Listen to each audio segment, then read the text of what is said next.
It was a little room tucked away in a basement corner of police headquarters in a large city. There were 3 locks on the door. Behind that door... But perhaps you'd rather not know. Perhaps, if you value your sanity, you'd better not read about the little room at headquarters and the death dolls. Now that you're taking over as Commissioner, Billings, I'll have to explain about this room. I've often wondered what's behind this door. Private records? Not quite. Do you remember the case of Dr. Sand? Yes, about 5 years ago, a good cop, Lieutenant Bill Wilson, lost his life trying to crack it. He did crack it, and he didn't exactly lose his life. It started when Mrs. Vanderhoff reported her husband's death. I didn't believe her story, so I asked her to repeat it to see if I could find a discrepancy. Please tell it again, Mrs. Vanderhoff. I want to get all the facts straight. I know it's incredible, but you must believe me. It was lying on the doorstep when I came home, and I thought if no one claimed it, it would make a nice gift for my little niece. What a strange-looking doll. I wonder how it got here. I put it on the table and forgot about it. I'd swear I'd left it lying down, and now it's sitting up. Why, it's leaped from the table. It's unbelievable. I've never seen a mechanical toy that looked so lifelike. Then I saw what it held clutched in those dreadful little hands, and I knew what it was going to do. John, look out, behind you. And after it killed your husband, it removed the valuables from your wall safe and disappeared? That's your story? Yes, and it's true. Every detail of it. Horribly true. I thought it was hysteria brought on by guilt until other stories started pouring in. I know it sounds wild, but a doll snatched that payroll satchel out of my hand. A doll. I'm frantic, Commissioner. The insurance company won't believe me, but it's true. It was a doll. You'd beat your wife too, Commissioner, telling me a doll took that $10,000. She took it herself. It was at this point that I called in Wilson. I'm reluctant to believe these stories myself, Bill, but I want you to operate on the assumption that these people have been telling the truth. As you say, sir. Bill stuck to it for weeks, and then... I've got a lead, sir. 3 reports of tiny figures scurrying in or out of Dr. Sand's house.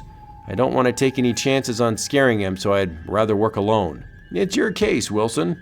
The rest of the story is just as Wilson told it to me. He watched Sand's place 24 hours a day. He thought he saw shadowy doll-like figures in the dark, but he was sure he saw something else. Every evening, a half-dozen known crooks enter that house and leave in the early morning. What do they do there? I must find out. One of those crooks, Frosty Nelson, resembled Wilson slightly. Next day, we picked him up on a minor charge and... A little extra length to the nose, some padding in the cheeks, and you'll look like his twin, Bill. That evening. Ha, Mr. Nelson, so good of you to come again. Yeah, you bet. This is it, all right. Now what happens? Suddenly, Wilson was aware of nothing but Sand's voice chanting strange words in a tone that thrummed sleepily in his ears. The candle flickers, O Vashti.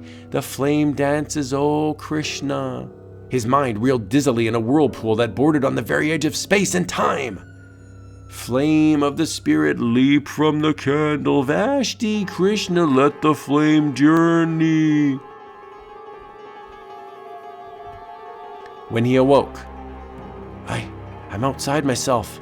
My body, it's asleep there. Where am I? Suddenly, he knew the truth.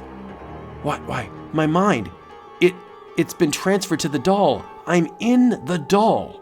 Sand's voice, now crackling with impatience, startled Wilson back to his surroundings. You will each find an envelope in your pocket outlining what you are to do tonight. When your mission is completed, you will return and I will restore you to your bodies.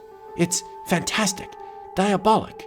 They can do anything without fear of harm or punishment. For while their doll bodies commit the deeds, their real bodies are safely asleep in Sand's house. Complete instructions for a crime to be committed now. I must do it. I can't afford to rouse Sand's suspicions before he restores me to my body. Wilson followed those instructions. I'm completely at his mercy, imprisoned in this grotesque doll body till he releases me. I'll return them later, when I've told the commissioner the whole story, and we've caught Sand. He scampered back with his loot and, Here, now return me to my body. I'm afraid I can't do that. Your body is no longer fit for habitation. You'll have to stay where you are. Nelson wasn't supposed to come tonight. so I suspected your imposture from the start. Closer inspections justified my suspicions, and now I'm afraid you'll have to be stored away as a souvenir." Bill lost his mind completely, and those deadly little fingers reached up, clutching with the hatred of hopeless despair. "You fiend! No, stop! I'll let you have another body. I'll free you from the doll." Blah! Bill was beyond reason, and his pale plastic figures bit deeper and deeper. The others had already been restored to their bodies, and of course, they denied the story when we picked them up. But it's the truth. I don't understand. You see, please, Commissioner, have mercy. Do it now. No, Bill, I can't. Shortly later, outside the green door. "For heaven's sakes, man, do you realize what it means? Shut up in that horrible little body forever, isolated from the world with nothing but bitter, empty thoughts? How can you refuse him anything?" "I'm sorry, Weston. I can't destroy him. I can't burn that doll body till every last fragment is consumed in flames, as he wants. Will you, when you take over my job tomorrow?" "No, I can't. He'll have to stay behind that little green door forever."